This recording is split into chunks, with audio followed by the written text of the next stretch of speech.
classificação do pé diabético. Você sabia que o pé diabético, né, um paciente com úlceras provindas da diabetes descomplicada, tem as suas classificações. E temos várias classificações internacionais, como também brasileira, tá? Que vai classificar esse pé do paciente. E é muito importante você conhecer essas classificações, você aplicar essas classificações em seus plantões. Porque, gente, eu tiro quando na época que eu estava na atenção básica, tá? Muitas pessoas se assustavam na hora que chegava o paciente diabético para mim, e esse paciente diabético eu avaliava o pé dele.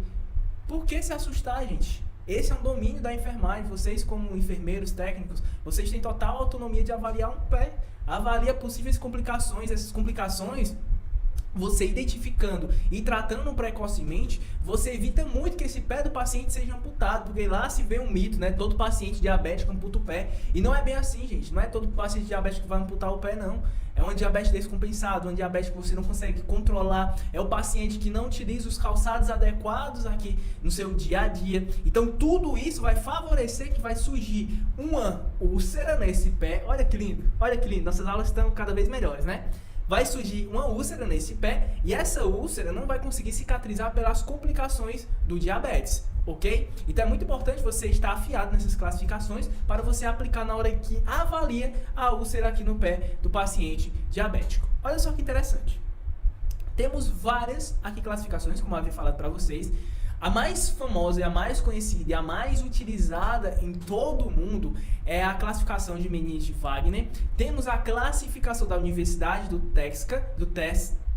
Eita, meu Deus do céu. Temos a classificação de PEDS e temos a classificação de SIMPAT. E temos também a classificação do Ministério da Saúde, que vai trazer lá no seu caderno da atenção básica, tá? Ele vai trazer dentro desse caderno a avaliação do pé diabético, tá? Então, olha aí que interessante, tantas classificações. E você já tinha ouvido falar dessa classificação do pé diabético? Comenta aqui pra mim se você tinha ouvido falar ou não dessa classificação. Opa, tô travado, tô travado.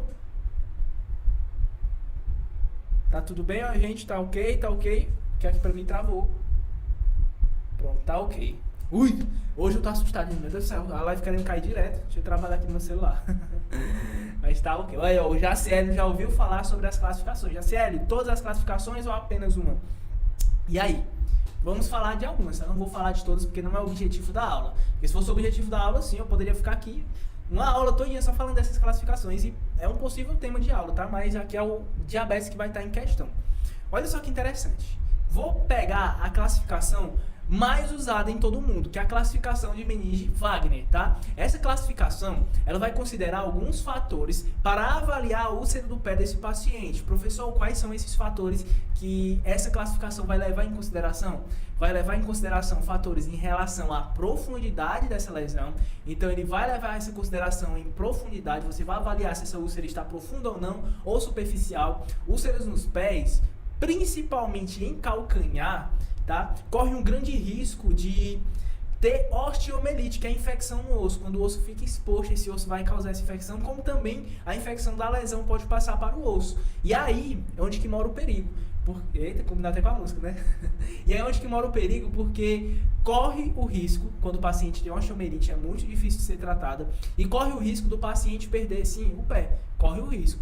Então é muito importante você avaliar essa profundidade, até mesmo essa profundidade na hora da avaliação de realizar um desbridamento, porque você não pode aprofundar tanto essa úlcera e expor também o osso desse paciente, tá? Então é muito importante. Olha só que interessante, o grau de infecção.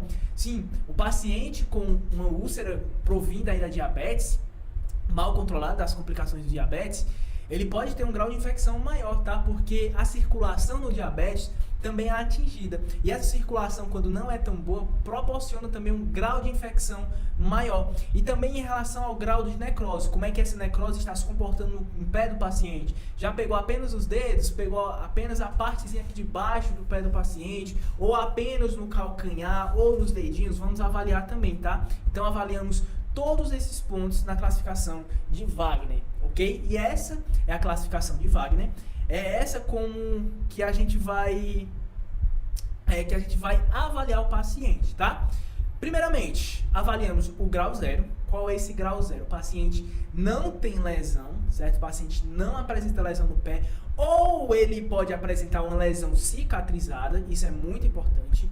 No grau 1, eu já vou ter uma lesão superficial no pé desse paciente. Vale lembrar que essas lesões vão aparecer principalmente em proeminências ósseas. Essas proeminências ósseas que vão ocasionar deformidades provindas da diabetes, porque a diabetes também vai modificar as fibras musculares e fibras nervosas do paciente, tá? E essa modificação dessas fibras causadas pela diabetes descompensada vai fazer com que os dedinhos do paciente sejam, em garra ou tenha deformidades naquele pé. Essas deformidades no pé do paciente vai ocasionar pressões naquele local. Lembra da lesão por pressão, né? Ocasionada por uma isquemia ali no local. Essa isquemia vai causar a má perfusão naquele local e vai ocasionar necrose e assim a úlcera. Aqui é do mesmo jeito, o mecanismo de ação, tá? Porque ocasionou essas deformidades. O paciente, quando pisa, vai haver alterações na sua pisada e essas alterações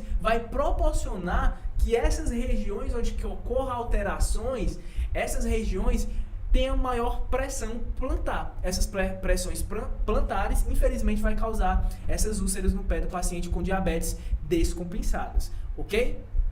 E aqui, no grau 2, eu já vou ter a úlcera no paciente, já uma úlcera profunda, tá?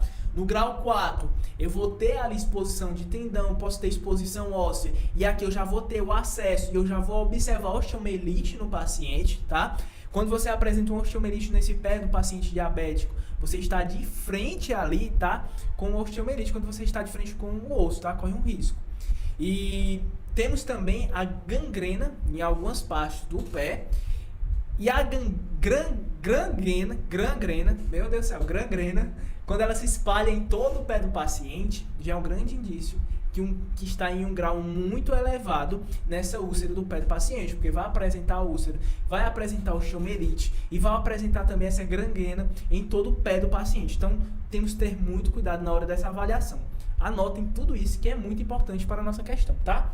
E o nosso Ministério da Saúde não fica de fora. O Ministério da Saúde, lá no seu caderno de atenção básica, quando ele se fala do manual do pé diabético, ele vai trazer também a sua classificação. A classificação do pé diabético do paciente no Ministério da Saúde, ele leva em consideração 3 graus, tá? Vou colocar 4 porque eu vou considerar o grau 0. Então, são 4 graus a ser avaliado aí, tá? E aqui na avaliação do pé diabético do Ministério da Saúde, ele vai levar também muito em consideração a neuropatia. O que é a neuropatia? A diabetes também vai atingir os nervos desse paciente e esse paciente, esses nervos sensoriais de sentir dor, vai ser acessados. Quando eles têm modificações e vão ser comprometidos, o paciente ele não sente mais dor, tá? O pé do paciente, ele não sente dor. Agora imagina você com pedrinha no sapato, passando o dia todo, não incomoda? Eu tenho certeza que nas primeiras horas, primeiros minutos que essa pedrinha tá no teu sapato, você já vai querer trocar o quanto antes esse sapato ou tirar essa pedrinha porque está incomodando bastante. Tenho certeza que é isso que acontece com vocês.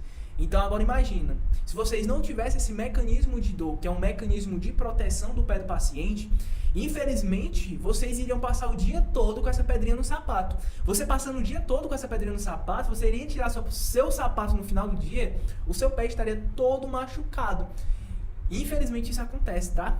Principalmente aqui na minha região, não sei a de vocês, mas aqui na minha região, no Ceará, temos muitas famílias que trabalham com agricultura, tá? E essas famílias, infelizmente, não têm um cuidado adequado com esses pés. Vai lá capinar ou fazer a sua agricultura, né? Infelizmente, sem proteções no pé e acaba ferindo muito o pé. Animais peçonhentos podem picar esse pé, tá? Então corre todo esse risco que ele não pode sentir. Então é muito perigoso, tá? Mas aqui no Ministério da Saúde, no grau 0, essa neuropatia está ausente. Ou seja, o paciente, ele sente ainda o pé dele. Vamos aprender ainda nessa aula como é que vamos avaliar esse pé, tá? Mas o paciente ainda vai sentir, tá? Ele vai ter sentidos de dor ainda. No grau 1, eu vou ter a neuropatia presente, ou com ou sem deformidades nesse pé, que é o pés em garras, que eu já vim falando com você, o pé martelo, as proeminências antepé e o pé de Charcot. Esse pé aqui que eu estou com vocês é um pé de Charcot, tá? Vocês vão ver que ele tem um abalamento, vou até melhorar aqui para vocês observarem melhor, tá? Mas esse meu pezinho aqui, olha só que interessante. Esse meu pezinho aqui, vocês conseguem ver que ele é todo retinho, tá? Ele é todo retinho esse meu pé. Esse é o pé de Charcot, que conhecemos. Tem pesquisas que trazem que a maior incidência deles é em pé diabéticos, mas tem pesquisas que trazem que ele não está relacionado com a diabetes, tá? Então pode ter esse conflito aí na literatura em relação ao pé de Charcot. Mas o paciente que tem diabetes, ele vai ter essas dificuldades em tendões, vai ter essas modificações. O que é que vai acontecer? Esse ossinho do paciente aqui, tá? Esse ossinho, olha, percebe a atenção? Ele é abaulado, ou seja, em vez de ele estar um pouquinho mais em cima, ele decai. E quando ele decai, ele expõe toda essa região do pé. Ele vai ter uma pisada errada. Essa pisada do meu paciente, ó, é reta, tá vendo? É reta. E quando ele pisa, ele vai proporcionar que essas pressões no pé do paciente não sejam redistribuídas. Vai ficar apenas em um local, que geralmente é esse local, e esse local aqui onde que vai surgir essas úlceras, e pode surgir também aqui nessas proeminências ósseas, tá? Essa pressão vai ser distribuída errada. Olha só que interessante esse outro pé. Olha só a diferença. Ele vai ter aquela famosa covinha, tá? Ele vai ter a famosa covinha aqui, ó. Olha a diferença entre esses dois pés. Um é reto e o outro tem a covinha. Esse daqui é o normal para nós, tá? É o normal. Nosso ossinho navicular, que a gente chama aqui, é um ossinho que tem aqui no nosso pé. Esse ossinho navicular, ele causa um abaulamento, ele cai, certo? Então, esse ossinho, em vez de estar aqui, ele vai estar mais aqui embaixo. Como vocês conseguem observar aqui, ó. Ele vai estar mais decaído, que vai proporcionar, tá? Ele vai proporcionar essa pressão nessa região aqui, tá? Essa pressão nessa região aqui, e onde que vai proporcionar o surgimento de úlceras, tá? Então, esse é o pé de Charcot, é uma complicação muito decorrente aí do pé diabético também, do paciente que tem a diabetes descompensada, tá? Então, pode sim surgir nesses pacientes, ok? Então, vocês aprenderam, certo? Essas classificações. Mas, professor, e a questão? Cadê a questão? Tá aqui. Essa é a primeira questão. Então, vocês observaram que eu sempre gosto de dar o conteúdo para vocês, para depois a gente ir discutir o mesmo conteúdo, vocês com esse conhecimento prévio do conteúdo nas questões. Olha só que interessante. Entre os procedimentos durante a consulta de enfermagem, a 68 anos, portadora de diabetes do tipo 2 há 14 anos, o enfermeiro realizou o exame do pé da usuária. Ao realizar a classificação de risco para a úlcera dos pés, considerou a categoria 2, certo? Que era a mais adequada para este caso. De acordo com o que está preconizado pelo Ministério da Saúde, enquadram-se nessa categoria os casos que constatam. Só voltando aqui, que eu esqueci de falar do grau 2 e do grau 3, certo? Do paciente aqui no Ministério da Saúde. No grau 2, eu vou ter a doença arterial, certo? Com ou sem neuropatia presente. Porque o diabetes, ele pode influenciar também, ele é uma doença também arterial, ele vai modificar esses vasos. E no 3, eu vou ter uma história de úlcera ou amputação. Então, esse paciente ele pode apresentar uma cicatrização ou já apresentar uma amputação.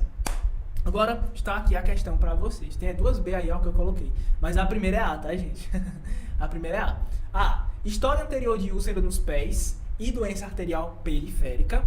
Doença arterial periférica com ou sem sensibilidade dos pés protetoras.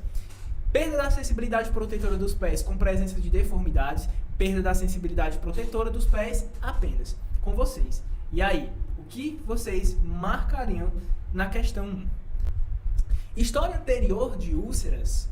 Eu estou falando de qual grau aqui nesse paciente? Qual grau eu estou falando nesse paciente? Eu estou falando do grau 2, né, gente? É um grau 2 aqui nesse paciente. Ok? Perda da sensibilidade protetora dos pés com presença de deformidades. Né, que pode apresentar essas deformidades. Estou falando do grau 1, né? Grau 1 aqui, né? Eu vou ter a neuropatia, como também eu vou ter essa presença ou não de deformidades. Aqui eu estou falando do grau 3, né? Grau 3. Perda da sensibilidade protetora dos pés apenas. Não temos essa classificação falando apenas da perda da sensibilidade. O que me resta apenas a alternativa, né? B para vocês.